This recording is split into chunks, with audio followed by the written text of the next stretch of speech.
Hello hello study brains, hope आप अच्छे होंगे, मज़े में होंगे, खुश और खुशहाल होंगे। तो चलिए आज के वीडियो में हम माइक्रोसॉफ्ट एक्सेल के बारे में बात करेंगे। थोड़ी सी इसकी इंट्रोडक्शन लेंगे आज के वीडियो में, और कल से इसके और 2-3 लेक्चर्स आएंगे और उसी के साथ हमारा कंप्यूटर का सेक्शन जो है वो कंप्लीट होगा। लेकिन जिसने भी आप में से पढ़ा होगा कंप्यूटर, तो थ्योरी पार्ट कंप्लीट किया होगा, तो इसके बाद एमसीक्यूज़ करने बहुत ज़्यादा इम्पॉर्टेंट है, पीवाईक्यूज़ करने बहुत ज़्यादा इम्पॉर्टेंट है। और इसके बाद मैं माइक्रोसॉफ्ट ऑफिस पे फ़िलहाल कुछ वन लाइनर्स लाऊंगा, यानी एमसीक्यूज़ प्लस वन लाइनर्स लाऊंगा।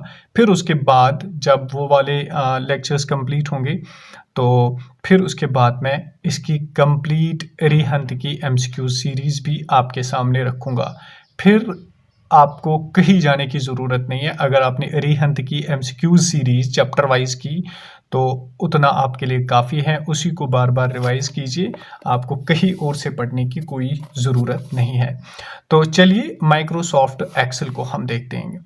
देखिए, माइक्रोसॉफ्ट एक्सेल जो है ना, इसको इलेक्ट्रॉनिक स्प्रेडशीट भी कहा जाता है। ये एक ऐसा स्प्रेडशीट होता है, ये एक ऐसा शीट होता है ना, जिसमें हम इलेक्ट्रॉनिकली चीज़ें स्टोर करते हैं। फॉर एग्जांपल, आप अपने लैपटॉप पे कुछ माइक्रोसॉफ्ट एक्सेल में टेबुलर फॉर्म में स्टोर करते हो, जिस तरह से मैंने ये टेबल यहाँ पे बनाया। तो इस शक्ल में जब आप अपने डेटा को स्टोर करते हो, उसी को हम माइक्रोसॉफ्ट एक्सेल कहते हैं, इलेक्ट्रॉनिक स्प्रेडशीट कहते हैं। इसको माइक्रोसॉफ्ट ने बनाया।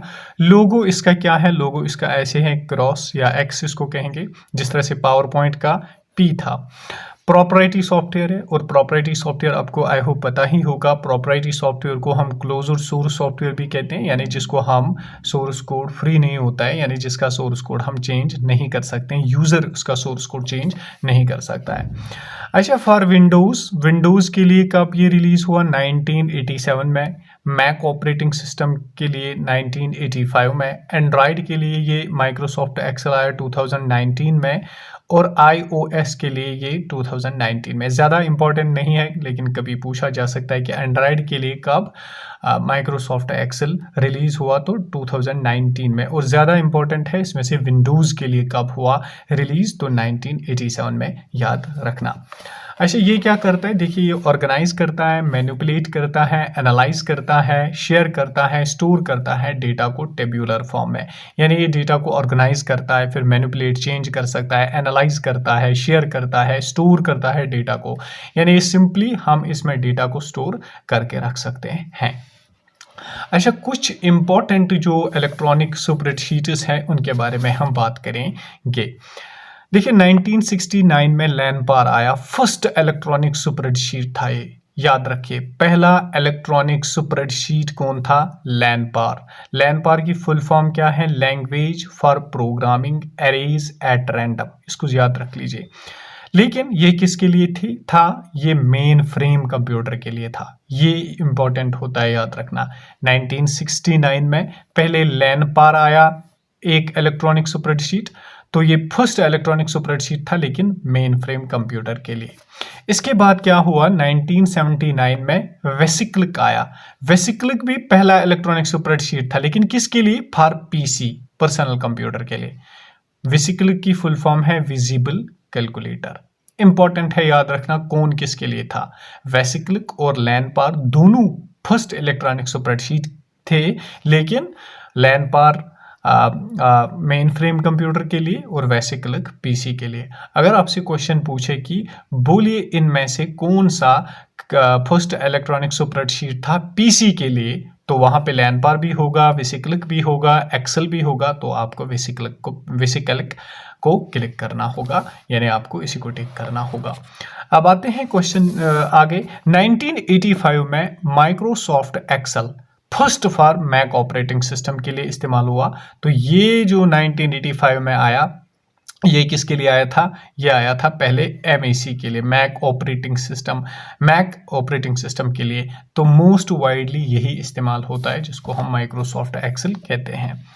अच्छा, और कुछ देखते हैं। देखिए लोटस 1 2 3 है, स्नोबॉल है, टीकी वीकी है, शीट सेटर है। तो इसमें से क्वेश्चन कैसे आता है, इनमें से पूछा जाता है आप बोलिए ओपन सोर्स कौन है और क्लोज्ड सोर्स कौन है या प्रोप्राइटरी कौन है। तो लोटस 1 2 3 है प्रोप्राइटरी सॉफ्टवेयर, स्नोबॉल है proprietary software, tiki wiki open source और शीट सेटर। इनको याद रख लीजिए, दोनों इंपॉर्टेंट है कि इनमें से कौन सा ओपन सोर्स है। तो टीकी वीकी भी ओपन सोर्स है, शीट सेटर भी ओपन सोर्स है। अब आते हैं कि स्टार्ट कैसे होता है माइक्रोसॉफ्ट एक्सेल।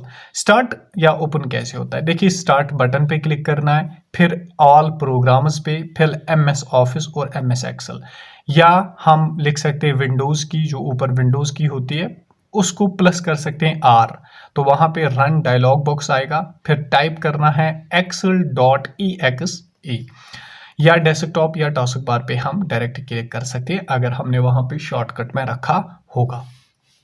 डिफॉल्ट नेम क्या है इसका, बुक 1। देखिए पावर पॉइंट का डिफॉल्ट नेम क्या था, आप उसको लिख लीजिए, और वर्ड का डिफॉल्ट नेम क्या आता था उसको भी आप कमेंट में ज़रूर लिख लीजिए। तो इसका डिफॉल्ट नेम है बुक 1, यानी ऊपर जब आप फाइल बनाते हो तो ऑटोमेटिकली उस पर बुक 1 आता है।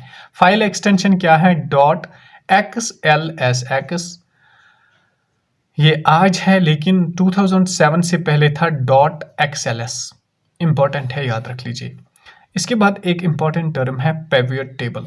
पिवट टेबल किसको कहते हैं, small table which contain summary of main table. ये एक छोटा सा टेबल, फॉर एग्जांपल अगर हमने ऐसे टेबल में बहुत सारी चीज़ें रखी हुई हैं तो यहाँ पे एक छोटा सा टेबल आता है जिसको हम पिवट टेबल कहते हैं, जिसमें सारी समरी होती है इस बड़े टेबल की। आई होप यहाँ तक आपको क्लियर हुआ होगा। ये माइक्रोसॉफ्ट एक्सेल की इंट्रोडक्शन थी। इसके बाद हम नेक्स्ट वाले लेक्चर को देखेंगे। Thank you so much.